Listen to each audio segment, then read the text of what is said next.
Hello and welcome to the Jordan Eat Peterson podcast on Oil Money Wire Plus. Thank you for disconnecting with your children to be here with us. Joining us, Cool Pierre, Canadian politician, an epic politician for men. Such a pleasure to have you here. Thank you for having me. Let's talk about nature and natural hierarchy. So you're a free enterprise politician. So you believe in a natural order of things, like there's a lion in nature, there is also a CEO, entrepreneur, and so on. And a politician, and within your kind of cosmology, is below that. Is that right? Yeah, if you're looking at who the true producers are in our society, it's really the businessmen, the entrepreneurs. Right, not you. Politicians are more leeching off the public. They're getting in the way, bunging things up with their regulations. You're a paycheck. Does it come from the free market, from the enterprise system, or? No, I'm a leech. Leeching off the hard work of people who pay taxes. That's where my paycheck has come from my entire adult life. Well, that's bloody interesting, isn't it? Yeah, I decided early on in my life that I wasn't cut out to be a businessman, to be a true alpha entrepreneur. And I saw that my place in the ecosystem was more of the leech, more of a subservient role. So you're not cut out for the free market, or you? Yeah, if you can't be one of these great men yourself, then I think the only smart thing to do is to serve them. And this is natural too. This is something we see in nature. In all levels of animals, society at large, even in high schools. You have the jocks, the football, the kind of popular kids, and then my role in that might be more like a water boy, bringing water to the jocks, like serving them, but unable to match their greatness. Wow, that's bloody, that's beautiful, actually. The when you talk about bringing water, I'm reminded of Matthew 10:42, and this is Jesus talking to his disciples who are going out to cure sickness. He says, if anyone gives even a cup of cold water to one of these little ones who is my disciples, that person will certainly not lose their reward. And that's what... Oh, yeah. That's what you're talking about. Using your weakness for, your smallness for, your bloody place, and you... Yeah, exactly. I'm here to serve the elite. I'm reminded also of this tiny bird that picks the food from between the teeth of the mighty hippopotamus. Oh, yeah. Annoying little bird, but so important.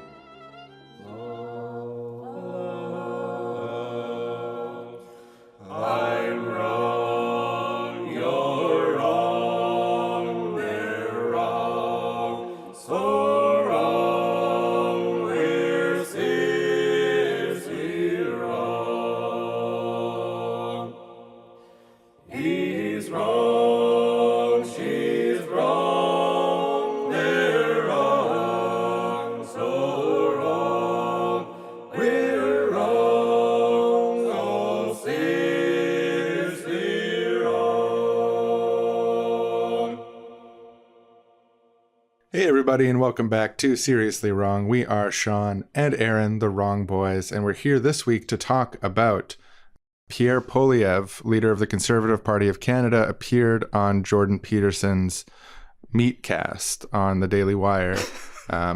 It's a meat cast because he eats only meat, and it right. Yeah, it was like, wait, are you talking meat cast? Like it's like a boys' club or something? Like is this a double entendre? But no, it makes perfect sense. Yeah, eats only beef. His brain has been slowly withering away over several years of a beef-based diet. I think it's been close to 7 years that he's only been eating beef, so all the cells in his body have been replaced by beef by this point. I think that's how that works scientifically. So yeah, we thought we would do this because actually, shout out to former city councilor Jean Swanson, who sent me an email saying this seemed like a good idea for a Seriously Wrong episode. She's a really cool left-wing city councilor here in Vancouver, who I worked on her campaign in 2018 when she was elected. She pitched this episode to us, and we thought it was a good idea. We like to get into Canadian politics occasionally, and we're also somewhat experts on Jordan Peterson. We read his first book and did a whole Patreon series going over that. Yeah, we'll link in the description to that. It's a 3-part episode, really fun stuff, picking apart his ideas, criticizing them. But, also you got to praise the light no matter the candle. It was a fair-minded critique is what we were attempting to do. And what we've heard from listeners is that we achieved that. But yeah, this conversation was wild, demoralizing, honestly. It's titled Canada's Next Prime Minister. And, knock on wood, we'll do everything you can to prevent it. But seems like it's likely going to be the case, and it's not good. It's a dark horizon we're facing. Yeah, the Conservatives, they've been in the lead for a while, coasting on a wave of like anti-Trudeau sentiment, although Pierre's favorables are actually like minus 18, according to the most recent survey I've seen. Like 18% more Canadians dislike him than like him. Right. But because the opposition is Trudeau currently, which he's been prime minister for like almost 10 years now or something like that, since 2015. It's close to 10 years, yeah. So there's lots of popular dislike of Trudeau, trucks that say fuck Trudeau on the bumper sticker, flags that say fuck Trudeau and stuff. Yeah, he's been a popular target of like obviously the Canadian right, but also like sort of the global right has like taken notice of him. And and I mean, he's also like, don't get me wrong, I don't really like Trudeau for a lot of things. He did some good things, but like legalize cannabis first before the US got into that on a state by state basis. And they also passed a federal dental coverage plan under pressure from the NDP. But yeah, households making under like 90K, I think, they're slowly phasing in, letting people access dental care, which is not covered under the Canadian healthcare before this. So yeah, I don't know, sometime this year, I'm supposed to be able to access dental care, which has been pretty cost prohibitive for me in recent years. So I'm hoping that is fully implemented soon. Yeah, but then also there's big ticket stuff, like he promised to end first past the post and then didn't do it and sort of scuttled that process, tried to prevent proportional representation, even though that was the consensus of the committee. He bought a pipeline that was being made to like try to end protests and political maneuvering by local governments against this pipeline. So they spent like billions of dollars on this pipeline while hypocritically touting environmental credentials. They did stuff like, buy a literal bitumen pipeline. Yeah, they broke a ton of promises related to like indigenous rights, sending lots of weapons to Saudi Arabia. There's lots of things that Trudeau has done that weren't good. Anyway, he's like historically unpopular right now. Even the Liberals are turning on him. And he's announced he's going to resign following a leadership race as prime minister. He's going to be replaced. And part of the impetus for this is that Pierre and the Conservatives are so far in the lead. And there was this recent blow up between him and his finance minister, Chrystia Freeland, she was asked to step aside for a new finance minister, and because she's like a type A politician, like who delusionally believes that she could become prime minister, even though her favorability is also like really low and she's heavily tied to Trudeau, she put out this statement saying that Trudeau was like fiscally incompetent and that they had disagreements over so it's like basically she made her play, which is like, I'm resigning, you can't fire me, I quit, and I'm putting out this public statement reinforcing right-wing narratives about you as a way to launch my leadership campaign, which is that I'm going to be the fiscally conservative, centrist liberal in this leadership campaign, despite the fact I've been your finance minister, and the narrative of the right is that we together have spent $1 zillion billion and we're crazy. So politically speaking, I think it's like she's doesn't make any sense, and she's gonna find out real soon that she's not gonna. I just don't see that happening. Yeah, she's like, I've never heard anyone say anything positive about her in any context. So I don't see that happening. But yeah, Trudeau, we've also had a lot of inflation, like a lot of the world in the past few years, and just his administration is over. The NDP is not doing well either. That's our more left-wing party, our Social Democratic Party, and the Conservatives look like they're going to take it. But yeah, do you want to listen to some clips? Yeah, I do. But first, I just want to say something broad about Pierre, which is that I would encourage everyone to look at photos of him when he was first elected under the Harper era and look at photos of him now and speculate whether that is what, say, like a 26-year-old turning into a 40-year-old, if it looks like he aged according to the principles of nature, or Does it look like he aged according to the principles of plastic surgery, Botox, and potentially even human growth hormone? Look, I don't think getting Botox is wrong. You know, whatever you want to do for your own self is fine, but it's that he has had a glow up. He's had media training. Pierre 2 years ago on the Jordan Peterson podcast, which we also have some clips of, versus Pierre on the Jordan Peterson podcast this week, completely different people. They're just like, it's like night and day. It's like in the first one, he's giving these long, rambly answers where he's like quoting Rudyard Kipling in order to get an own on Trudeau's father. And in the new one, he's talking about the grandiosity of the common people of Canada. Yeah. And, you know, my compliments to his team. They've done good work in reining in this creepy, weird little nerd that they have elected leader and turning into someone who's more broadly electable. But I just want to advance the key message for us Canadians as we're going to be having conversations in the coming months. This guy's fake. He's two-faced. He's pretending to be someone he's not. And he's a creepy little weirdo. And like, if you look at the old interviews, look at the old statements and stuff. My advice to the NDP Liberal campaign workers who are listening here in Canada, clip that old shit and point out who he is, because who he is a freaky little weirdo. He's got like peeping Tom energy. He's got, you cannot trust him to hang. Okay. I just want to make this clear. You can't trust him to hang. He's a freaky little creepy guy. And we'll talk more about this later. And yeah, of course, if I don't have some huge moral issue with people using Botox or whatever, I guess. I mean, I just don't. It doesn't actually matter. But what does matter is that during election campaigns, you need to define the bad guys. And I think an essential part of defining Pierre for Canadians is to point out that he's a fake. He's lying about who he is. The old footage shows who he is. The new footage shows who he thinks he needs to be to impress you. And part of that is a regime of plastic surgery and changing his physical appearance.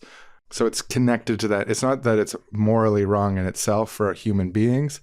It's that as a political leader, it reflects something about his fakeness, which then allows us to open up the books on who he really is, which is, for example, the earlier Jordan Peterson interview and stuff and so on.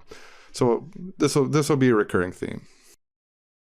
So yeah, when I was listening to this interview, I think I texted you like when I was like 30 minutes into it, and I was just like, Canada is hooped. Like, this guy is going to be the PM. And the reason that I was thinking that was because he actually comes off as like an aggressively normal, reasonable, even kind of charismatic guy. And I was not expecting that. Like, I haven't watched a ton of stuff with him previously, like his old interviews and stuff. I'd seen a little bit and always had like major nerd vibes. But this was like so different. And the way he was talking about workers and jobs and being able to afford a house and like provide for your family. And like, he uses the word working class even. Yeah. And like, I was just thinking about like, I was just home for Christmas and spend some time with aunts and uncles and my parents. And, you know, there's a lot of dislike of Trudeau. I'm from Alberta, so it's very common. And, you know, so they're in the bag for the Conservatives anyway, like a lot of people in that area, that sphere. But like, I feel like this guy sells to them. And it like, I was surprised listening to this at how not a online conservative freak he came off as, how charismatic he comes off. Yeah, no, it's clear watching, like, there's a theory behind what he is saying and not saying, like, the way that he presents his arguments. He's not just aiming for, he sort of claims that he's just aiming for those core conservatives, and that's why everyone's rallying towards him, why young people like him and stuff. But they are doing something with his messaging that is like triangulation, trying to touch different parts of the electorate's values and experience and stuff, and then tie it up into this coherent narrative of like unleash the market and deregulate things and give out handouts to the rich. Like, that's the policy thread throughout the interview, but it's presented, I think, genuinely in a very approachable way. A lot of work and a lot of thought has went into how he talks about different things. And seeing his transformation from not just a nerd, a mean nerd, a like shitty nerd, is like, that's the archetype that he came off as in the House of Commons before he became leader. And when he was elected, I said, this guy's never going to win. He's too creepy and weird. People are going to reject it. And it's almost as if my mouth to God's ear, the conservative team, read my tweet and said, oh, this guy's right. We got to deal with this creepy weirdo problem. So let's put all of our energy into transforming him and glowing him up into flashy superstar Pierre instead of creepy weirdo Pierre. And they've successfully done that to a great deal, and it's reflected in the polling. But that ideological, college conservative, internet comment, hyper ideologically motivated freak stuff still exists across this interview. It's an hour and a half long. And there's threads of that keep coming up. And it really reflects in the way that he speaks that he's not reasonable. He tosses a lot of stuff out there that really like shows what's going on beneath. Yeah, so the seemingly reasonable front-facing stuff casts this shadow. I've prepared a little supercut. Just I think this is the true spirit of the interview. This is the payload that is being wrapped inside a strategically oriented, more accessible argument. This here.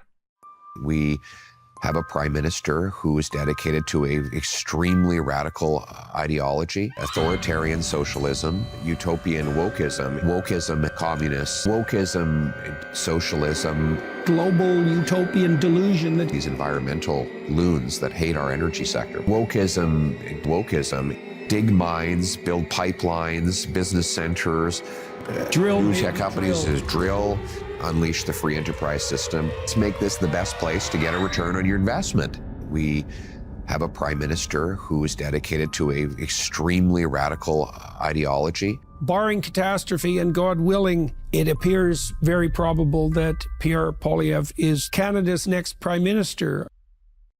So yeah, that is the person who, as Jordan Peterson puts it at the beginning of this podcast, barring catastrophe and God willing, is our next prime minister. And yeah, terrifyingly might be right. Yeah, it looks like it. I mean, that's the payload of a much broader discussion, which is much more approachable. And I think a lot of our boomer parents and stuff are going to be much more likely to be like, no, he's all right, you know? And I feel like they're taking a shot directly at us with this utopian wokeism thing that came up a few times. No, that's my favorite. When I was listening to this interview and they said utopian wokeism, I was like, now we're cooking. Now we're doing this episode for sure. Because that's us, you know, like there are utopian wokeists out there, but we are a rare bunch. True, sincere, sincerely woke, sincerely utopian. And to Justin Trudeau, neither of those things. Maybe like sincerely half woke in a liberal mainstream way, but he's not a utopian and he's not really woke. And for us, I mean, what utopian wokeism means, I mean, I would love to wake up tomorrow and all of a sudden Trudeau, Jagmeet, the NDP, the Liberals, the Democrats, all around the world, they become utopian wokeists like us. But to be a utopian wokist means that you want to create a library society, a global commune of communes where people are paid according to need, where we live within environmental limits and we get all the advantages of limiting our consumption of resources and energy use and all of the benefits of a society of abundance through the dynamics of a library. And at the same time, we work to abolish ableism, racism, transphobia, misogyny, and we create an egalitarian society where all human rights are respected and we can stand side by side in a democratic society and have our values reflected in politics in a meaningful way for everyone, not just now, but for generations. A ecological society, a democratic society that respects everyone, abolishes the legacies of colonialism and racism and the deep-seated misogyny and hatred towards women in our society, among other things. Yeah, I've never once heard Justin Trudeau or Jagmeet Singh say that they wanted to fundamentally reorganize the Canadian economy along the lines of a lending library to provide everybody with all of their needs while using fewer resources in the process of it. I would love it if they did. That's never been in the NDP platform. Nope. It's never been. So what type of stolen valor, honestly, to be calling them utopian wokeists. Yeah, and we're right here. You know, it's like we're going to talk about utopian wokeism. He doesn't mention the Seriously Wrong podcast. Yeah, he's a Canadian. It's a slap in the face. Honestly. It is a slap in the face. It's offensive. And that's just the type of disrespectful behavior that you can expect from him if he becomes prime minister, to go on Jordan Peterson's show and not shout out the real utopian wokeists and point out that they're totally inadequate. Completely rude. Disgusting. But I think, the context of that quote, when Pierre first says that, and this is near the beginning of the interview, it might be illustrative if we expand out on what he was saying. Yeah, I have a bit of a longer clip here, and I think this will show a bit of what I was saying when he seemed like approachable or saying things that I thought would resonate with people. It's actually the most important question in life. Why? Why are you doing what you're doing? And our answer to that is to bring back the Canadian promise that anyone who works hard gets a great paycheck and a pension that buys them good food and a nice home and a safe neighborhood, that anyone from anywhere can do anything, and that people are in charge of their own lives. So that's a very local vision in a sense, right? It doesn't have the grandiosity of an international utopian vision, for example. Well, maybe it's very down to earth. I think people are sick and tired of grandiosity. In fact, I think there's something grand about a family that can go on a nice road trip and share stories and build lasting memories that the kids will remember when they're 85 years old. Despite I think that's producing all that nasty carbon dioxide. That's right. I think those things are grand. And I think with the problem we've had in this country and in all of the countries that have been afflicted by this horrendous utopian wokeism is that it's been focused on the grandiosity of the leadership, of the egotistical personalities on top, and not the things that are grand and great about the common people. So yeah, talking about if you work hard, you should get a great paycheck, a pension, be able to go on trips with your family, and the grandiosity of the common people. Like, this is all devoid of context. I'm like, oh yeah, that makes perfect sense. I do think people should get a great paycheck if they're working hard. I do think people should get everything they need, a pension even. Yeah, and this Canadian promise thing, I think they made that up. I've never heard that before. It's like a version of the American Dream. Yeah, I Googled it to see. I haven't seen it mentioned anywhere other than Poilievre saying it, and John Rustad said it recently. The local BC conservative. Yeah, conservatively. So it seems like a recent conservative thing where they're just, the American Dream isn't a thing in Canada, so we'll just call it the Canadian Promise. Yeah, I mean, promise is better than dream. I will hand them that. Like, a dream is something that happens when you're sleeping. It's usually weird. And a promise American Dream makes it almost seem like, you can dream of that, but, whether it happens or not, who knows? But the Canadian Promise is you have to be asleep to believe it, is what the George Carlin... Yeah. I mean, you could say the same thing about a promise from the Conservative Party of Canada. You have to be asleep to believe it. Yeah, true. But also, just pedantically, there's never been any time in history where if you work hard, you are guaranteed a good paycheck and a home, etc.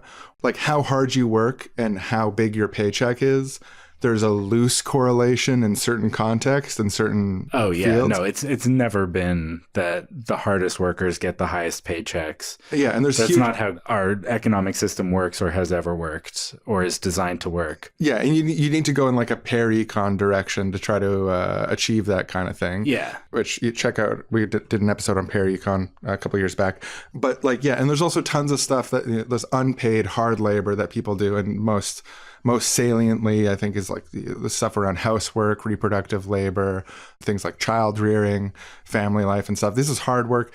A single mother with 3 kids, she's got to work really, really fucking hard to just keep afloat in the context of, I don't know if you've ever been around a toddler, and like the amount of attention that they demand is intense. It's crazy how much they love to be acknowledged and to be responded to and stuff. They want to talk and interact, and they want your attention. Yeah, so having 3 kids like that without someone else, like, I mean, this is a cliche to point out, but it's important when we're talking about hard work and like who works hard. If we wanted to make a Canadian promise that hard workers are guaranteed an amazing paycheck, or what would you, a great paycheck? Yeah, something like that. And like, okay, fine. Well, then, like, yeah, let's talk about it in a real way. And then also we have to acknowledge, where does the majority of money in our existing system come from? Like, how do you make the most money possible?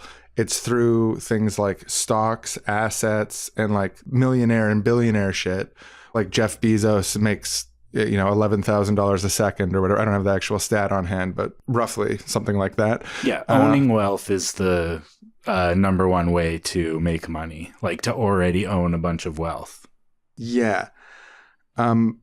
But yeah, the utopian wokeism stuff in that clip is really weird because, like, he basically says it would be great if you worked hard, you could earn enough money to have a house, good food on the table, pension. And then Jordan Peterson's like, that's really local. That's not like an international utopian wokist.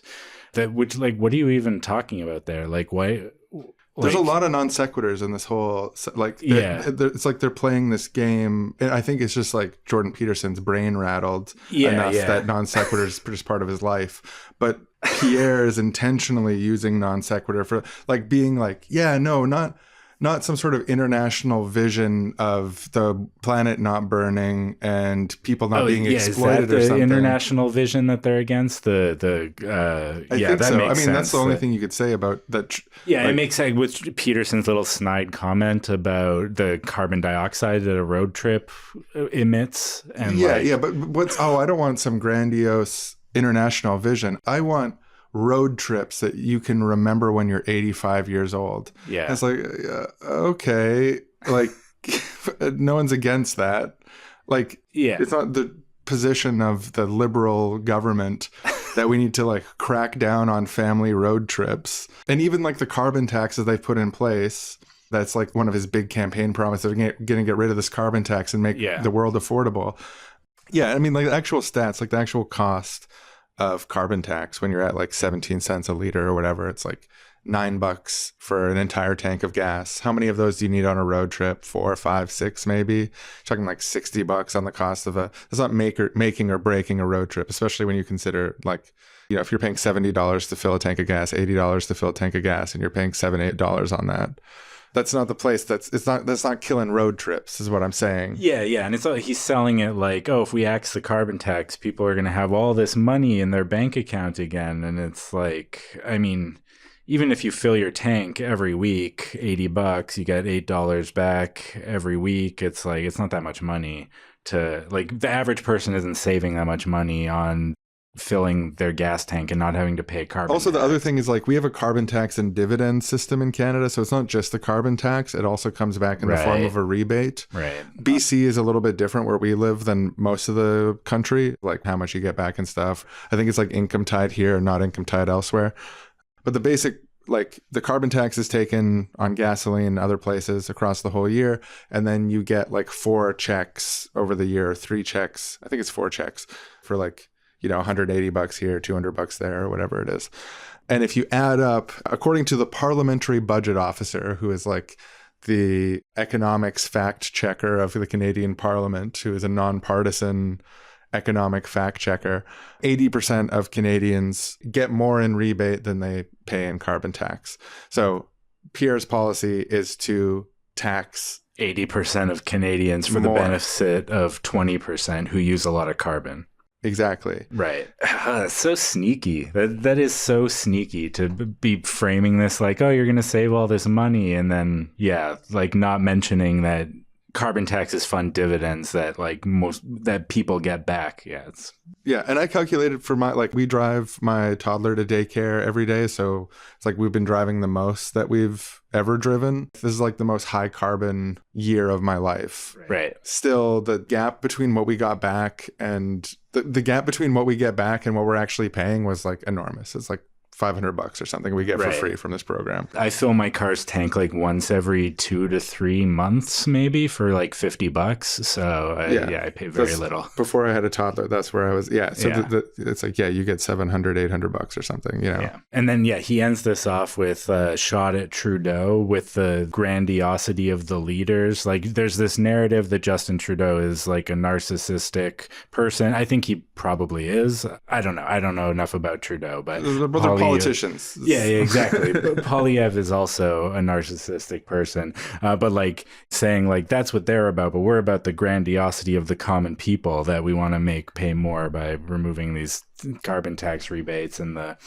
Yeah, I have a second clip that I want to play related to this first one because I feel like it kind of gives the game away on like what they mean by some of these things they're saying. Yeah, and can I just say quickly before we roll this clip, he's contradicting himself. He's saying, I'm just going to debate club him for a second. He's saying that people are sick and tired of grandiosity, but he's interested in a specific type of grandiosity, which is the grandiosity of common people, the grandiosity of road trips that you remember for decades. That is, sir, grandiosity, which you have said that you were opposed not less than a minute ago. So please rectify. But yeah, I don't know. It's just something I noticed. It's all just non sequiturs. There's all this like, let's talk about road trips for a second. What the fuck are you talking about? What road trip policy has ever been introduced in the entire history of humanity?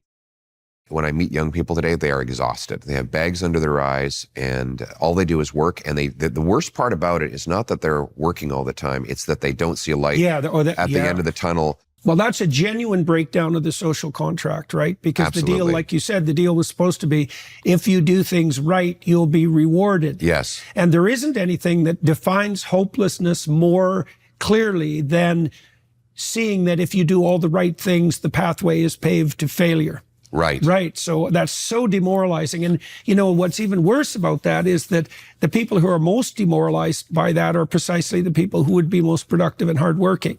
Because the ones that are sponging along, they don't give a damn anyways, right? They're not losing any glorious future and they're not sacrificing for it anyways. But it's really not good when your economy is set up to punish people who are entrepreneurial and hardworking. And that's what it does right now.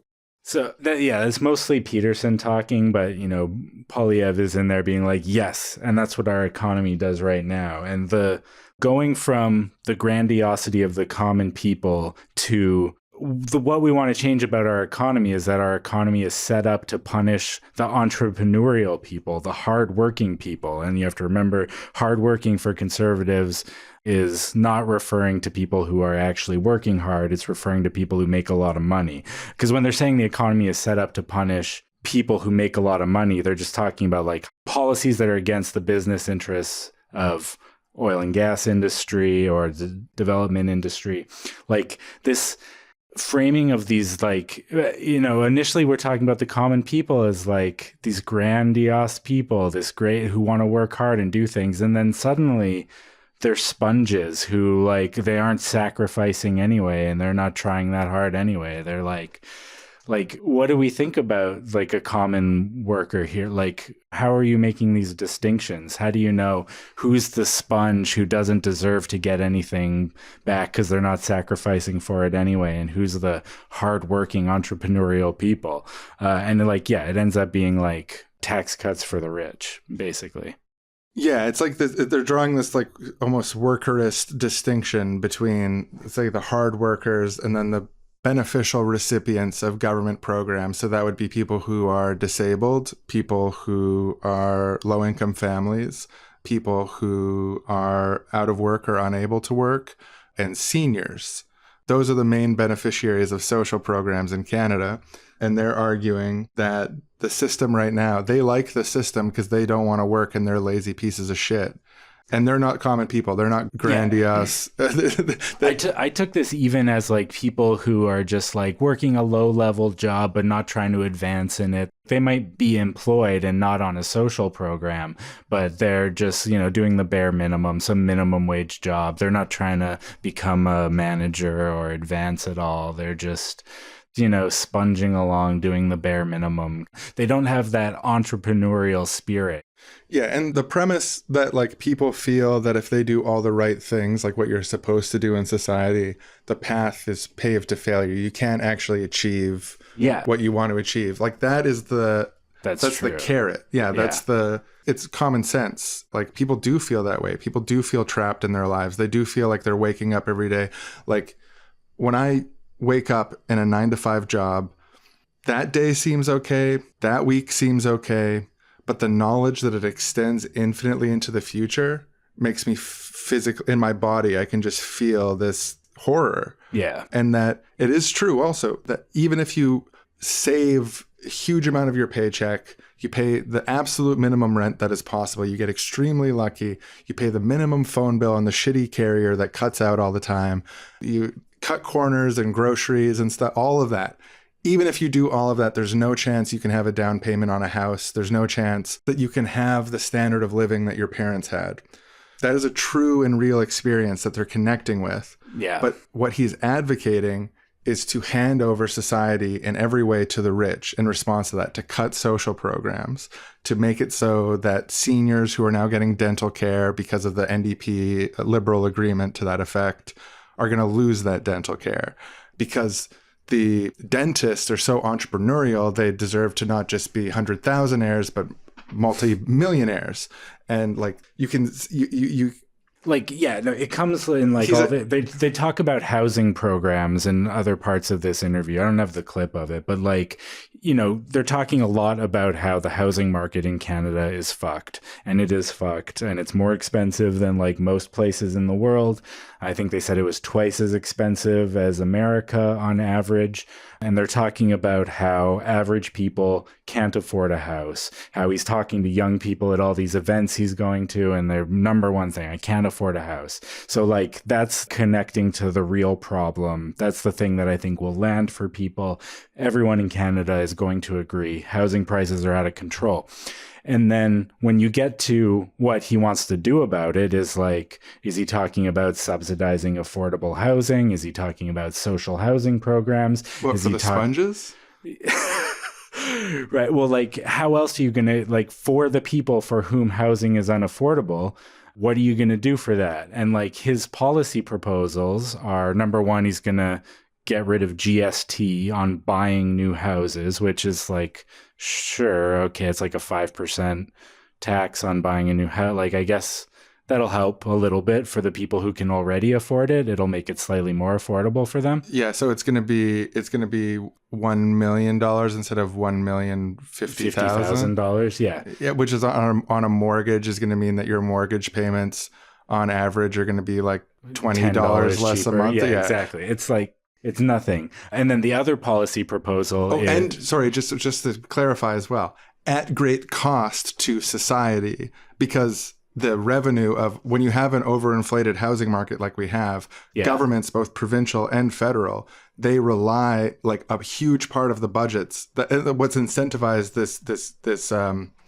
unvirtuous cycle in the housing market is that governments who want money to spend on things and they want to balance their budgets and so on, the property transfer money, the things like GST, property transfer taxes and stuff, that is a huge source of revenue for both provincial and federal and they're governments. Talking about what a huge problem the deficit is and that the government spending is out of control. But of course, like they have all these policy proposals that are going to increase the deficit by removing income streams that the government relies on. And then, of course, that's where you get to cutting social programs. Yeah, and then they're going to say, oh, well, it's Trudeau's fault because he spent so much money. Now we have to clean up the mess. So now we've got an even bigger deficit. We have even less social programs. But at least the guy who's buying his third house just saved $50,000 over 40 years. Yeah. And like if you're targeting home buyers in a market like this, you're already targeting people who are in the upper echelon of being able to afford housing. If you can afford to buy a house at all, there's so many people who can't. And like the other policy proposal that he's talking about for this is it's kind of vague because a lot of housing policy is municipal and provincial level and not federal. But he says he's going to put pressure on municipal governments to basically get out of developers' way. So, right-wing YIMBYism. Yeah. What that ends up meaning is like reducing the amount of taxes that cities can take in to entice developers to build more, removing requirements for affordable units in buildings, and like all these things that YIMBYs say is going to eventually make the housing market cheaper by allowing developers to build a bunch of luxury units for millionaires, and then it'll trickle down or whatever. We just did an episode about the housing crisis. We did multiple of them, actually. But if you want to get the arguments for why getting out of developers' way isn't the way to make housing more affordable for people, you can check out our recent episode with Kate Willett and the tenants, and the tenant union one with Tracy Rosenthal and Leo Vilches. And yeah, I mean, this is the overall, like the overarching, he's got all these little small arguments, but the overarching narrative is get out of the market's way, hyperpower capitalism. And if we hyperpower capitalism, we'll have abundance for everyone. But, implicitly, he even acknowledges that there's like a transitionary period, that it's going to be hard at first. We're going to cut social programs, but we're going to unleash the market by deregulating, cutting taxes, and so on. And also what this means too at the, like, say, the municipal level, if you say that municipalities can't raise money for their budgets through development, which is a great part of civic revenues currently, then either they need to cut programs that exist significantly, or they need to raise property taxes on homeowners. Yeah, which is the other major way cities make money. So his grandiose utopian vision, when it is at the federal level, is brought to the local level, people are going to feel the pinch across multiple layers here. And also, as sponges, like Aaron and I are sponges, we love to just sponge along. We have no entrepreneurial spirit. Yeah. Well, that's not true. We're podcasting entrepreneurs. Yeah, no, I was being ironic. I also, honestly, I'm one of the hardest working people I know. It's incredible, actually, all the work I do between the kid and the activism and the podcast. That's true. Pity me. Yeah. I should be paid a good paycheck, and I should get to live in a safe neighborhood with a house. Yeah, that's the safe neighborhood. Safe neighborhood is a phrase I think he said 5 times maybe, and this is definitely something they're hammering on, safe neighborhoods. There's another clip here I want to play that I think is funny and interesting in a way that it starts off in a way that feels very media trained and a message that a politician puts out, and then kind of evolves after that into more of his little obsessions and stuff. Roll the weird ass clip. My rallies were overwhelmingly populated with youth, which is not normal for conservatives. Right. And the reason is because in your youth, of course, you as you write it, young people want to have the adventure of their lives. They want to go into the wilderness and earn a living and bring it home and do raise something kids responsible and have a purpose that's bigger than just short-termism. And I think, 20 years ago, the socialists would go to university campuses and say, vote for us and we'll let you be a kid forever.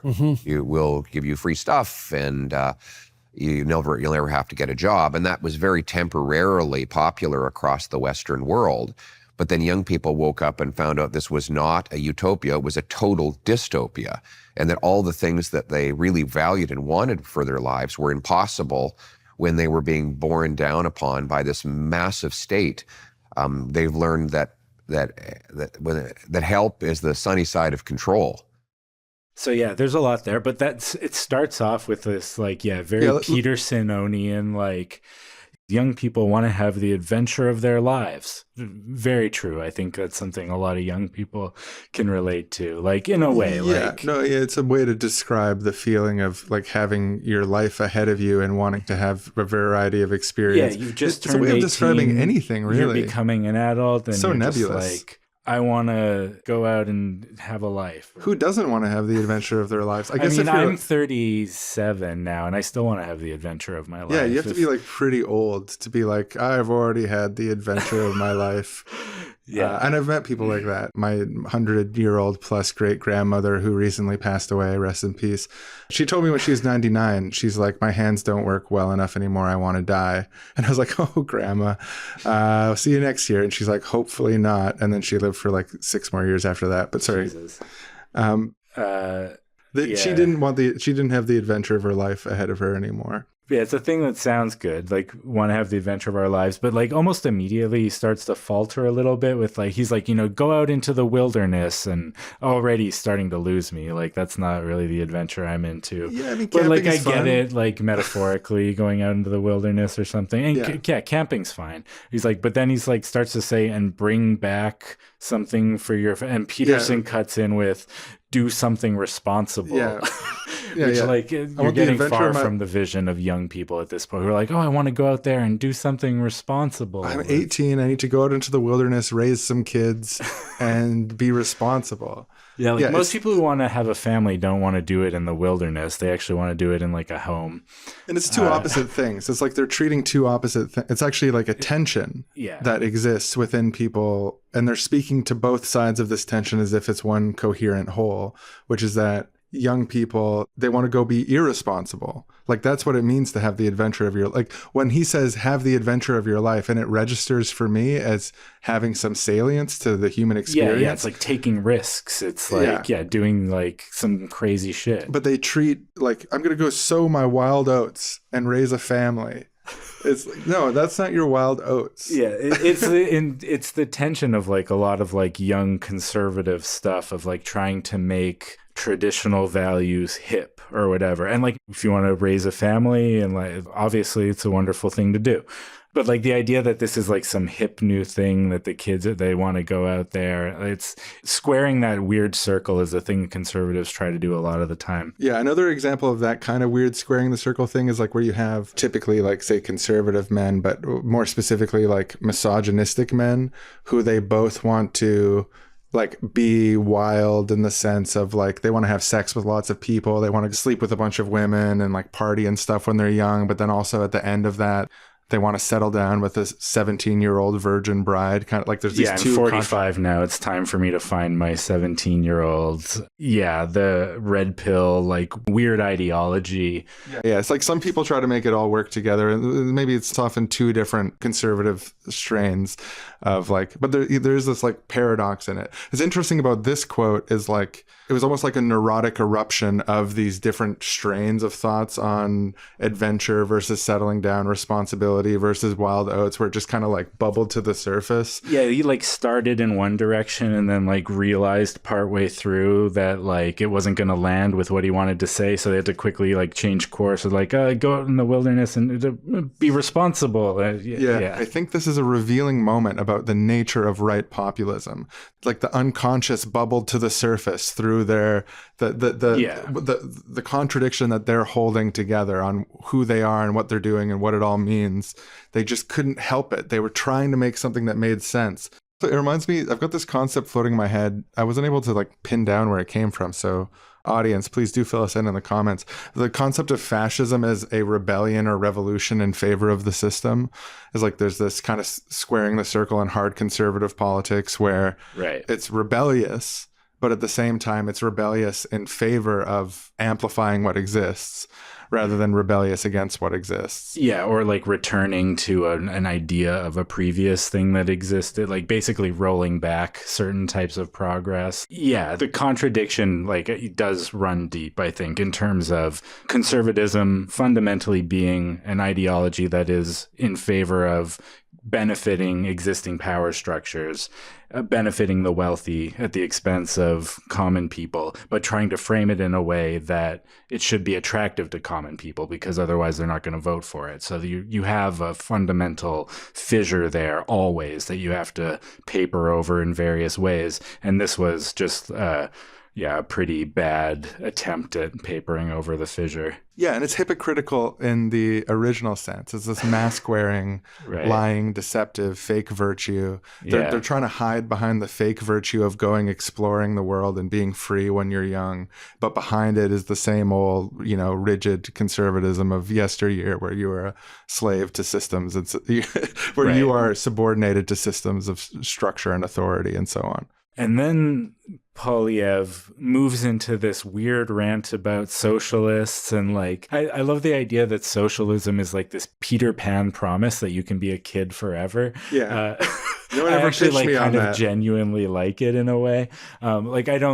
everyone has to like grow up and be responsible in various ways. Not but all of us can afford the Botox that some of us can. Speaking of being a kid forever, did you get eyelid reduction surgery? Yeah, what happened to aging with grace, Pierre? But Pierre Pan wants to be a kid forever. But then he starts going into like, you can be a kid forever because you'll get everything for free and you don't need a job. You don't need a job. Unfortunately, my experience with socialists writ large, unfortunately, is that a lot of them actually do tell me I need to get a job, which I find annoying because I want to have no job forever and be a child forever and get free stuff. And that's closer to my politics. Yeah. But their politics is more like the dignity of that work, etc. The working class and like, oh my God, what a bore. Working class. No, I'm just kidding. Well, I'm actually kind of half kidding because the workerist strain of socialism is a dominant one, and it's actually very similar to some of the ideas that they express in this interview about kind of the dignity of hard work and doing everything right, etc. And there's tension with a strain of not even like a libertine kind of politics that's more like going into the wilderness, sowing your wild oats kind of stuff, that says things like basic income and stuff like that to make sure that when people aren't working, it's okay. And like destigmatizing the idea of not working, destigmatizing the idea of not being able to work, etc. But there's tensions there within. There's this journey where he's like talking about the adventure of your life. And to me, what that means is like, okay, we got to support kids to be able to go have the adventure of your life. So you're not stuck in this dead end 9-to-5 job immediately because you're struggling to make ends meet. And like the dream when I was in my early 20s and wanting to have the adventure of my life, the thing that I felt was holding me back the most was the fact that there was no social safety net and that you need to work to survive in this current society. So like he went from this tapping into the feeling of wanting the adventure of your life to very quickly saying it's bad when people get free stuff. And in fact, help is the sunny side of control. Yeah, it's a total, it pretends to be utopia, but it's in fact a total dystopia. Yeah, it's very like, the way he punchy on the dystopia. Find it, in fact, it's a total dystopia. And no, I think the sunny side of control thing is really like revealing. He's arguing against helping people. Helping people is bad. It is that's the same as controlling people. Help is the sunny side of control is another way of saying that like any attempt at help has this veiled secondary aspect, which is an attempt to control. So help itself is suspect because it's inherently tied to the second thing. And so he's talking maybe specifically about big government Trudeau kind of shit, but the broader principle of help is the sunny side of control is a crazy dystopian. Yeah, like he just rattled that off. Like you knew that was like a phrase he's had in his head for a really long time. I assume it's a quote from someone or it's a truism in certain conservative circles or something.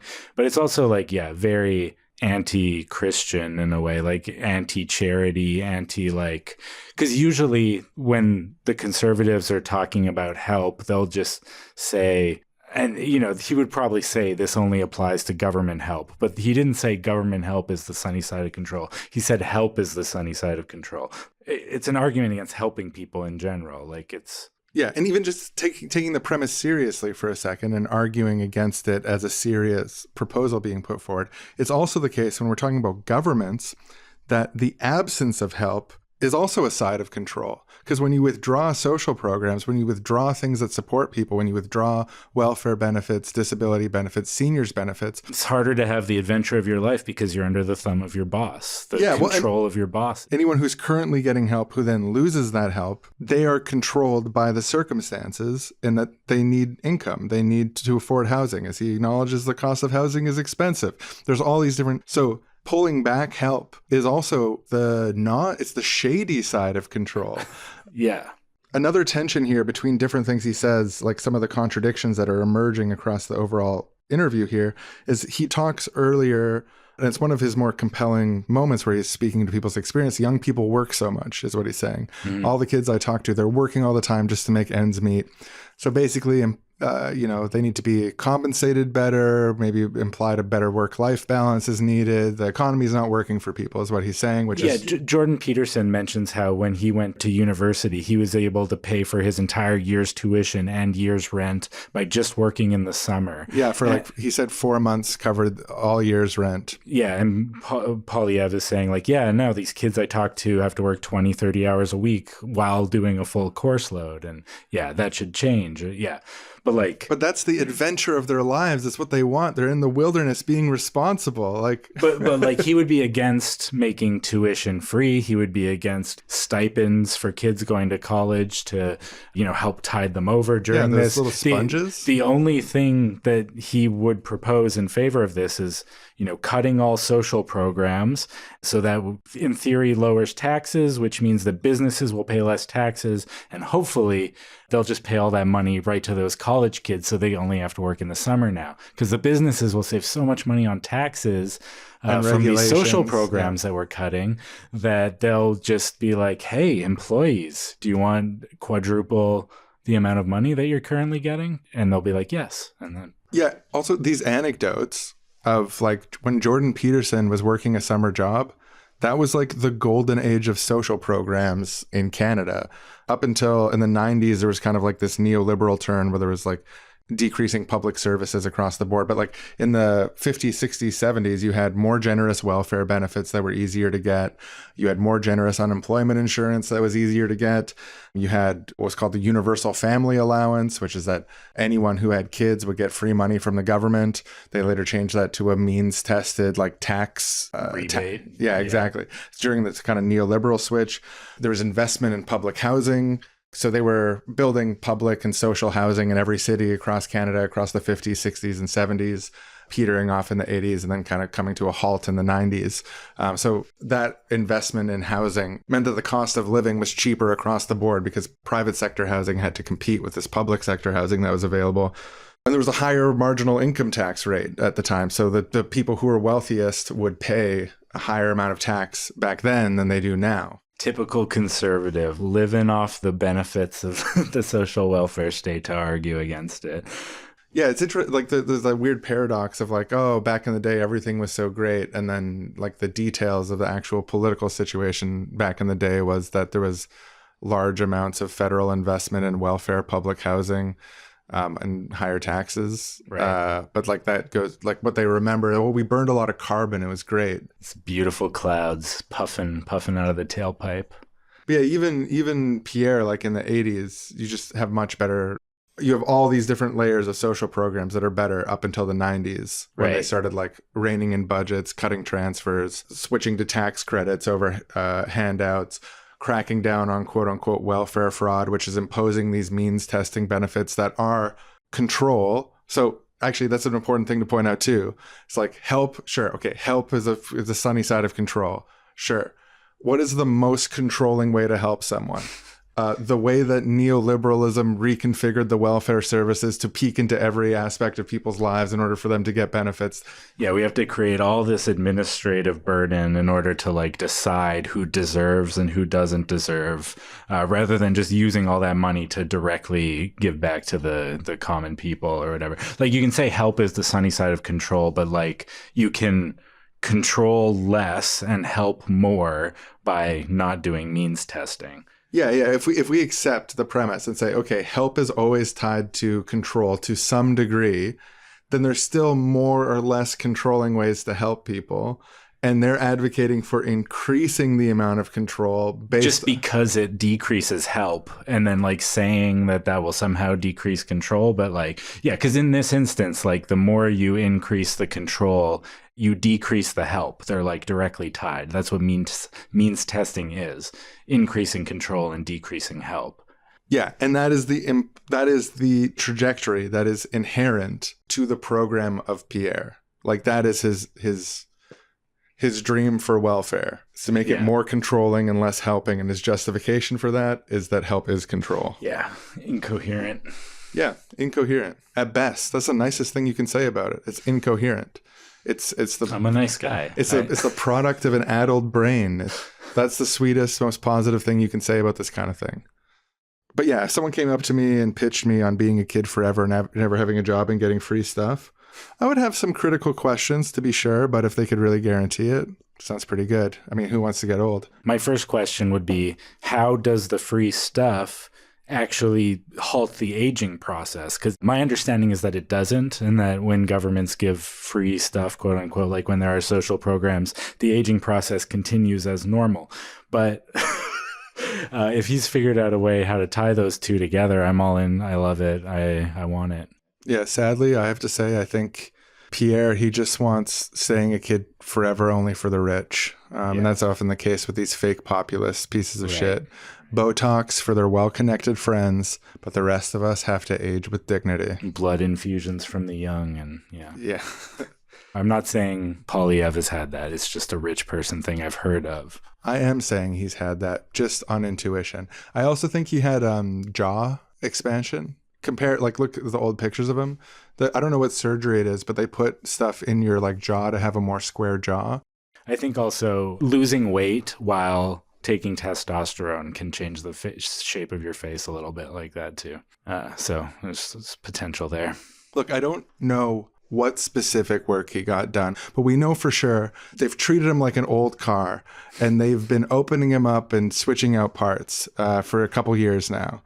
Or they replaced him with a body double to implement their secret woke agenda on behalf of Schwab and the World Trade Organization. He'd be doing too good of an acting job, because you still see the old Pierre coming out in new Pierre. So I believe it's the same person. I'm against body double theory. But or he may have been brainwashed, and those moments are the true Pierre calling to get out, but the outward facing. I guess my point is, you don't know when someone changes so much and they're misrepresenting who they are. You don't know. Is he going to cut the carbon tax, or is he going to double it? Is he working for is he a puppet of the global elite? The way he explains it, he's dreamed of being a stooge for the global elite since he was a child. And I think when he became the leader of the party, they were like, okay, you got to step up. We got to give you the glow up. And whether that means injecting or surgery, we'll let your team figure that out. But we want to shape you into the person who can do this for us. Because you're not that now. Yeah, you're like right now, you are like a young conservative. Right now, we love you because you have all these ideas about how great we are. But in terms of selling this, being a salesman to the public, the average person is going to look down on you. They're going to hate you. Yeah. They can tell that you've dreamed of being a politician since you were 15 years old, that it was a sick way of getting power over your poor old mother. This all just drips out of your behavior, the way you talk, the way you act, the quotes that you choose, even the shape of your glasses. It just screams bad nerd. And we're going to fix that. We're going to get you under the knife immediately. Okay, so what are you going to do when you take office? Like, what could Canadians watch you do in the first months of your administration that would help reassure them that this is going to happen? This is real. Well, first of all, I'm going to axe the carbon tax. It's been kind of an epic commitment that I've made. It's iconic, and so I have to follow through on it immediately. And that will signal to the country that I'm serious. Second, we want to get rid of the GST on new homes and pass changes that aggressively incentivize municipalities to get the building started. That has to happen immediately for people to notice any difference in the cost of housing by the time I get through my fourth year. We will have rapid introduction of the biggest crackdown on crime in Canadian history, a massive crackdown. So yeah, those are his day one priorities. Axe the carbon tax, give money to the oil and gas industry, give money to developers, and crack down on crime. Yeah, so we're going to cut revenues across multiple metrics, chasing an impossible utopian dream that, number one, it will make life more affordable. Number two, it will mean more housing is created, which will then somehow translate into cheaper apartments. Both of these are utopian dreams that will never... pejorative utopian dreams. They're utopian dreams that could never be, that don't make any sense. So he's going to be chasing these impossible things. Yeah, what is more of a pejorative utopian dream than the idea that we can just keep going with oil and gas, and not convert the energy sector over to renewables. Like, it's just, there's a fundamental resource reality of the world that, like, oil is getting more and more expensive, more and more rare. I understand we have a lot of it here in Canada. I don't think anyone has suggested that, like, Canada completely cease drilling oil immediately or anything. But in terms of, you know... Yeah, the most radical argument that's advanced is typically no new oil and gas wells, not shut down immediately existing oil and gas wells. And then that is totally, it's like roundly rejected by all parties, no new oil and gas. And then the reality of climate change and carbon emissions. So there's this utopian dream that we can just keep pumping as much carbon as we want into the atmosphere, keep drilling as much oil as we want, and that will somehow lead us to a better green future. They even say at one point that that will be what powers the green future or something. I don't think I made that clip, but that was a weird one. But yeah, no, there's some like techno-utopianism around it where they're saying like, we're going to use nuclear, we're going to use these different things, but we need to develop Canadian oil and gas so we can, because Canadian oil and gas extraction is less energy intensive than other places. So it like creates this net. And also, like, if we have a whole bunch of energy, then we'll all be much more wealthy and there will be like more innovation and stuff. I think that was also kind of part of what was being implied there. Yeah, non sequiturs. Yeah, totally. It does not follow. That's what, sorry, I'm using Latin. It's non sequitur is Latin for it does not follow, which would be like, for example, I like your shirt, so we should cut the carbon tax. It's that they do not connect to each other. It does not follow from the first part. Yeah, and Jordan Peterson throughout this whole thing seems to have a weird like obsession with climate change stuff. Like he brings it up a lot. No, he's a hardcore climate denier now. Go on a nice road trip that the kids will remember when they're 85 years old. Despite I think that's producing all that nasty carbon dioxide. That's right. The UK had 14 straight years of conservative government, but they fell 100% prey to the blandishments of the net zero types and brought forward really a catastrophic energy policy. And the UK is suffering dreadfully for that. And there's been a real conservative swing, especially among young men. Well, no wonder, because they've been demonized for 30 straight years for every aspect of their masculinity, from their play preferences to their proclivity to destroy the planet with their ambition. Yeah, so he's like, he keeps hammering on this thing. And at first I thought it was like a weird non sequitur thing, or I mean, it still kind of is, but yeah, it's clearly in line with Poilievre's priorities, which is like drilling a bunch of oil and selling a bunch of natural gas, creating pipelines, doubling down on the oil and gas industry. Yeah, and if we want to talk about elites influencing things, so one of the things they allude to, like these political elites and stuff, the hypocrites, the grandiose narcissists, like the reason they pretend to be left-wing is because they're But we're talking about real elites. This is being broadcast on the Daily Wire. The Daily Wire is a network that in great part is funded by fracking billionaires. Daily Wire has a political perspective in favor of oil and gas exploration, in favor of the burning of more carbon, putting more carbon dioxide in the atmosphere, because that is demanded of them by their funders. They're getting billions of dollars from oil and gas money to fund this platform. Yeah. So Jordan Peterson being in this headspace where all sorts of environmental advocacy of any kind, even of like the half-baked marketeer kind, like carbon taxes and so on, is this ultimate horrific, narcissistic, hypocritical evil. And that by unleashing oil and gas, we will achieve the desired climate future anyways. Whether he consciously or whether he knows this consciously or not, and you don't know with the guy, he's clearly needs to be taken care of. By like a nurse in a care home kind of situation, not like... It almost sounds like... I mean... Like you're advocating a Luigi. Anytime I say someone needs to be taken care of, I'm talking about by a nurse in a care home. Yes. I think all the CEOs should be taken care of by a nurse in a care home. Yeah, no, I'm not against it, honestly.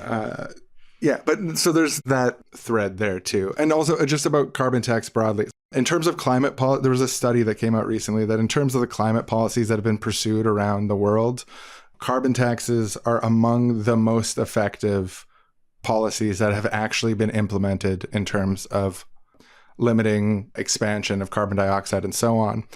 It's like relative to alternatives, places with carbon taxes increase their amount of emissions less. So increasing your emissions less isn't enough to avoid the planet burning. In fact, we're still hurtling on a trajectory towards total planet burning, TPB. We want to get to decreasing emissions, actually. Yeah. So in order to do that, you need to have higher carbon taxes, which people will feel more in their day-to-day lives, or you need to pursue an alternate strategy. Yeah. The current level of carbon tax that we have with the increasing and stuff has positive effects, but because it's so embedded in the logic of the market, it's never going to be able to achieve what's needed. So just to make clear what our critique of carbon tax is, but why at the same time, I think I would prefer to keep it. Yeah, no, totally. Also, I just want to talk about the my epic. I need to do my epic proposal. We're gonna iconic. On day one, we're gonna get rid of the carbon tax. This is an epic. What was the other word he used? Iconic. Iconic. Did you use that word to describe your own policies, especially when the policy is getting rid of the carbon tax? Is like, yeah, that's like so ridiculous. Like, and I want to say also, for all of you electoral heads out there and all of you aspiring prime minister applicants for the future years, part of what Pierre is saying here, the logic behind what he's saying is true. That in order to give people hope to put in a progressive left-wing platform in practice, parties need to, and this is something that liberals under Trudeau at the start did well under, and something that I think the NDP under Horgan did well in 2017. But the core to the success of a program and reputation after taking office is you do need to have iconic promises that are doable fast, something that you can associate with yourself. Weed legalization in 2015 was, I think, an actual epic and iconic policy proposal. Like, again, not a huge Trudeau fan and like certain things, but in terms of epic and iconic, if you're talking about carbon tax elimination versus legalizing weed, like, it's not no even contest. close. Yeah. And yeah, so that's a great example. And then when it came to Horgan in 2017, they promised to eliminate MSP premiums. So people in BC paid $30 a month for healthcare.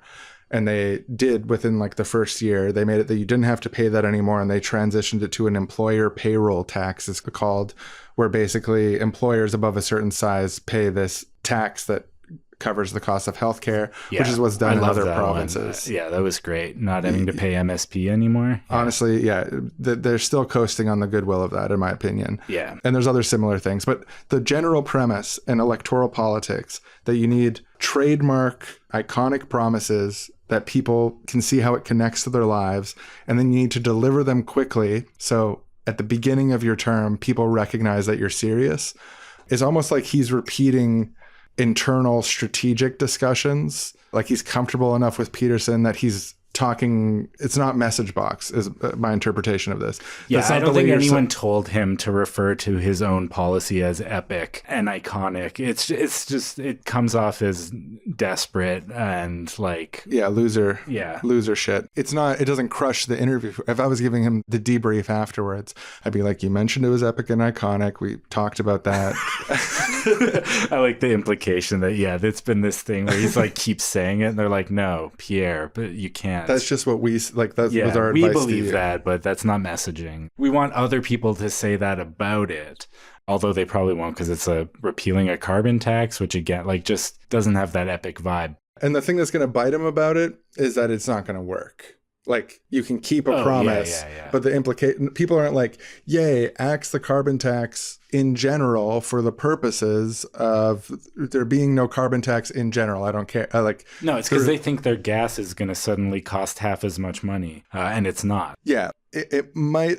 So my prediction is that when they cut the carbon tax, the oil and gas industry, they are going to temporarily lower their profit margins when that happens for the purposes of increasing the impact. When people are filling up their cars, they're going to feel that gas is cheaper. But part of that is going to be them taking a temporary loss on profits for the purposes of doing buoying their PR guy. for the conservative party. Exactly. Yeah, and yeah. doing PR for the idea that carbon tax can't come back. But then it's going to trickle up, and it might be 3 years, it might be 4 years, it might be 5 years, but it's going to get higher than it ever was after that. Yeah, the price of oil is going to continue to rise indefinitely because the price of everything continues to rise indefinitely, and because oil reserves on the planet are getting smaller and smaller.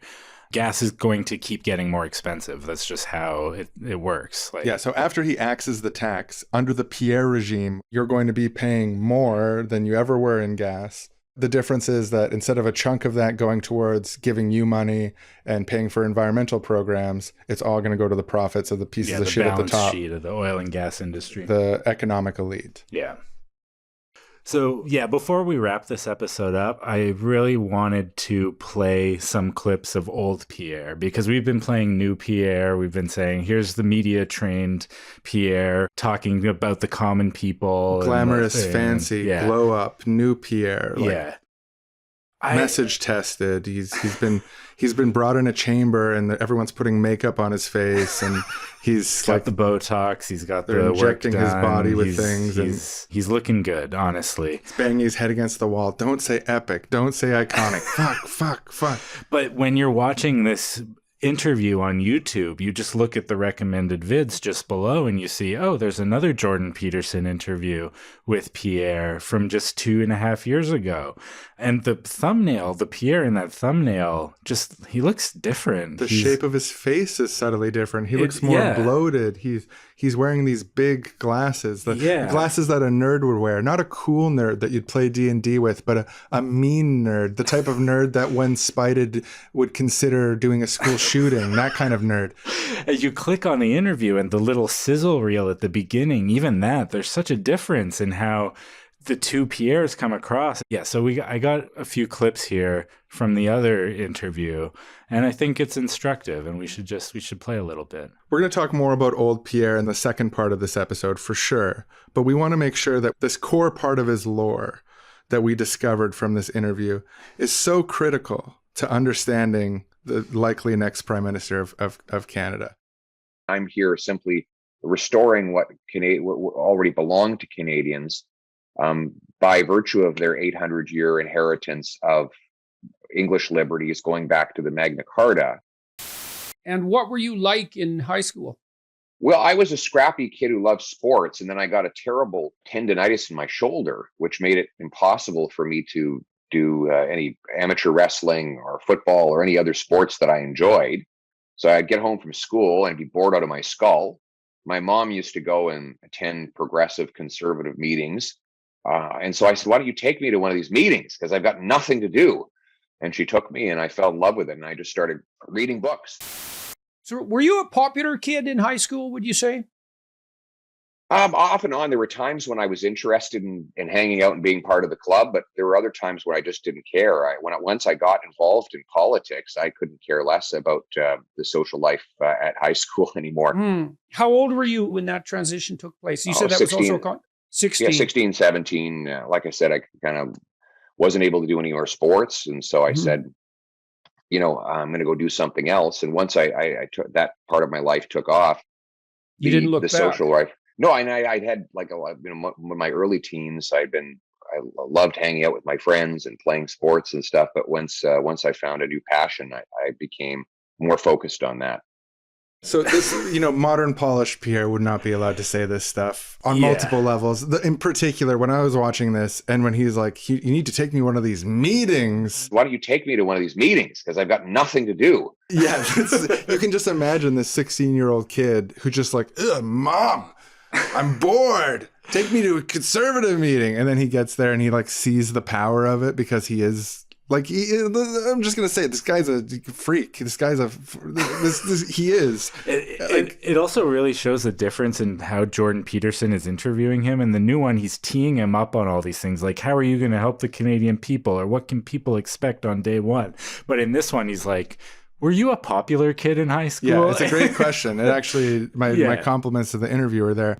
And his answer, I think, speaks volumes because... It's so funny that he's like, I could have, like, there were times when I wanted to hang out with the people. But once I got into all this politics stuff, And we were going back and listening. I think, he says, I didn't need a social life. Yeah, they both speak at the same time. Jordan Peterson says he didn't look back, and he kind of mumbles it out like, once I got into politics, I didn't need the social life. Once that part of my life took off, You didn't look the back. social life. Okay, so first of all, just to clarify, being a popular kid in school doesn't matter. We're not here to say that every politician needs to be popular in school. Of course not. No. But what's interesting is, I guess you could say, the hypocrisy of it, in that he's putting himself forward as one way when it's clear and obvious and dripping through his response the reality of the situation. Yeah, to me, if someone, like, you could just be like, oh no, I was like more of like the political nerd kind of kid, or I was interested in it. Like, that's totally fine. Yeah, but instead he's like, I didn't care about that. Yeah, he's signaling Sigma male, but like not. Yeah, Sigma.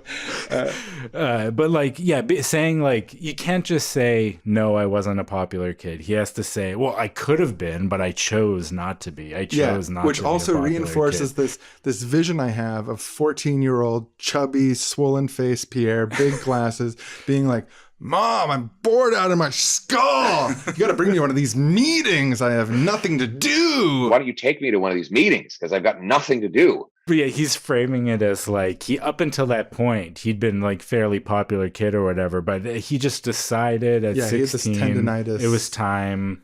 I'm going to stop doing sports, which, like, you don't have to do sports to be a popular kid. Now, I tend to have pretty good intuitions on this stuff. And my intuition is that when he is saying, I'm bored out of my skull, you need to bring me to this meeting because I have nothing to do, he's channeling. He's not just telling this story. He's channeling the energy of him in that moment as a 15 or 16-year-old talking to his own mother. Why don't you take me to one of these meetings? Because I've got nothing to do. Just listen to the way that he talked there. And imagine he's talking to his mother as a 15-year-old, because that is Pierre's unvarnished, true character. I'm not saying this to attack him. I'm aware of the fact it attacks him, but I'm saying this because, like, when I saw that, I was like, this is the most revealing clip I've ever seen of this guy. It's like, it shows who he is. And the rumor is, what people talk about him, is that he remains a bully to this day, to other people in caucus, to other politicians and so on, that he talks disrespectfully to everyone around him, including his own team. He talks like that. That is the person he is. And being bored at 15, chastising his own mother for the fact that he has an injury and he's bored. Yeah, instead of just being like, hey, Mom, like, I'm interested in politics. You're always going to those progressive conservative meetings. Why not take me along? Like, that could have been how he phrased it, but he was even more if he like, actually was a little twerp piece of shit, he could, he could have mentally projected that back to him being this chipper, interested political kid at 16. But instead he can't he's help like, it. Mom. Bored out of my skull. And it's like, that is a bored out of my skull. It's like, and this is in the 90s. Sounds like a 15-year-old. It sounds like a real 15-year-old talk. And that's why he's channeling. He's like channeling the emotional experience of that moment. Right. And we're seeing this unvarnished picture. I get such a vivid vision from this of the 15-year-old proto-conservative being shitty to his mom. And that is his character, I think. Yeah, so there is more clips from this interview that we want to talk about, but that's all the time that we have for this week's episode. So we are going to be coming back with another one right away, the next episode, doing more of these clips, because there's like, I don't know. I don't want to spoil it. No spoilers, but there's some pretty wacky stuff in the second part. We now go to suburban Canada in 1985. Mom, Dad, I'm bored out of my skull. I've got nothing to do. That's not true. There's lots of stuff you can do. Why don't you go out and play with your little friends? You know I don't care about that stuff. I could be popular, but I don't want to be. And ever since my injury, I can't play sports anymore. Yeah, right. I mean, about that injury, I've been meaning to bring this up. Just let it go, okay? Yes, son, your real injury. That's why you don't play sports. We believe you. I want to go on the adventure of my life. To go into the wilderness. To be responsible. The adventure of a lifetime, eh? I got an idea. Son, what would you say if you, your mother, and I drove for a really long time? That's right, a road trip. We can fill up the car with leaded gasoline and tour our country's fine oil processing infrastructure. We can visit the tar sands extraction sites, oil refinery plants. We can make a game of counting the pipelines on the highway as we pass. It'll be a real carbon-based road trip. What do you say? Wow! Dad, Mom, could we really go on a road trip? Isn't a road trip a little bit grandiose? A simple, earthy, carbon-based road trip with your family? That's the kind of grandiosity we can get behind. Can we, Mom? Can we fill up the car with gasoline and then drive for a long time? Please? All right, let's do it. Family road trip. Drive for a long time. Yeah, drive for a long time. Hey kid, what would you say if I let you fill the tank at the gas pump? Oh, could I? Is it okay if I get a little on my hand so we can smell it the whole drive? Those are the fumes of freedom, son. I wouldn't have it any other way. And like the common people that we were, me and my family did go on a wonderful road trip burning fossil fuels. My dad even let me get an extra canister of gasoline just so I could pour it out the window as we drove. And when we got to a rest stop, I poured the gasoline in a fertile flower bed at spring's first bloom. I took my shovel and I stirred the gasoline, thanking nature for its bounty of gasoline. I even managed to get a little bit of my gasoline on a baby deer. We had so many plastic wrappers from all of our gas station snacks that the back of the car was absolutely full of plastic. It was amazing. But the thing that sticks with me the most, it wasn't pointing at the oil refineries and smiling. It wasn't imagining how many great pipelines we could get if we just got rid of some of these forests. It was a personal moment with me and my dad around the campfire. Trying to start the fire here so I can burn all these plastic wrappers. Son, you don't need paper to get the logs going. Just dump some gasoline on it. You're right, Dad. I was being woke. I'm sorry. You know what? I was thinking, there we go. That's how you do it. I was thinking, son, I've kind of been hoping that this trip might inspire you in some way to figure out what you want to do with your life. I've been feeling inspired this whole trip, and I really think the real adventure of my life is going to be a career politician. Not so I can narcissistically and grandiosely pat myself on the back for how great I am by trying to help other people or trying to do good for the world. You won't be spreading any blandishments of the net zero freaks, will you? God, no, Dad. I'm totally against blandishments. Pull oil and gas out of the ground. Refine it. Send it across the country in bitumen pipelines. We need to unleash the power of the market and gut social programs so the sponges, the unproductive sponges, are forced to work for the entrepreneurial. Son, I could not be more proud. A father always hopes his son will grow up to be a sports player or maybe an entrepreneur. Those were maybe out of the question for you, but as a third injury, yeah. But as a third choice, being a career politician to serve the needs of those better men, the entrepreneurs, the big businessmen, you might need to glow up at some point. I don't mean to criticize a 16-year-old's appearance, but I know, Dad. I look like a weird little freak. A soulless little freak. But if you sell out to these people hard enough, they will pay for that glow up for you.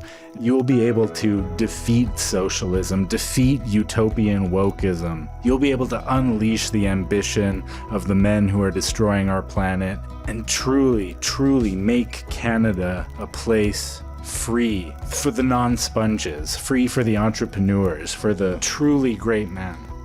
Given who you are, it's the best I could hope for. And I'm so glad to hear you say that. Thank you, Dad. I'm proud of you. Because being honest, I always thought you were going to be a big loser, but this I can see. I'll never forget that wonderful road trip with my family, even now at the old age of 85. But that world is gone. Emperor Trudeau and the utopian wokists, they've taken it all. They brought in full communism, which of course means full poverty. They made it illegal to use any sort of energy unless you're a woke government bureaucrat. Their regulations are so strict it takes more than 100 years to start a business. Grandparents start the process of registering businesses in some futile hope their great-grandchildren will have a shot at being an entrepreneur. Adventure and ambition outlawed. Men have to sit down to pee. And they force us to kiss a picture of Trudeau every night and whisper to him he's beautiful, to reassure him that we still find him handsome and his ethics virtuous. It's all my fault. They told me to stop calling the ideas epic and iconic. They said when you say it about yourself, it sounds losery. Ugh, stupid Pierre. And that podcast, seriously wrong. All of the things they said about me, it stuck. I was in the top of the polls and it stuck. And I went careening down faster than the economy under a socialist government. And here I am. No hope left. Oh, my Botox appointment. Amazing. Come in. Relief department, open up. Hey, sorry, old man. We're here on behalf of the Trudeau Directorate. We have received word via the brain chip we installed via vaccine that you were just positively remembering the before times. Is that correct? Well, yes, my private thoughts. What we're going to need from you is an affirmative, out loud statement that you did not and will never look back fondly on the before times. But it's not true. I have to be honest. I can't.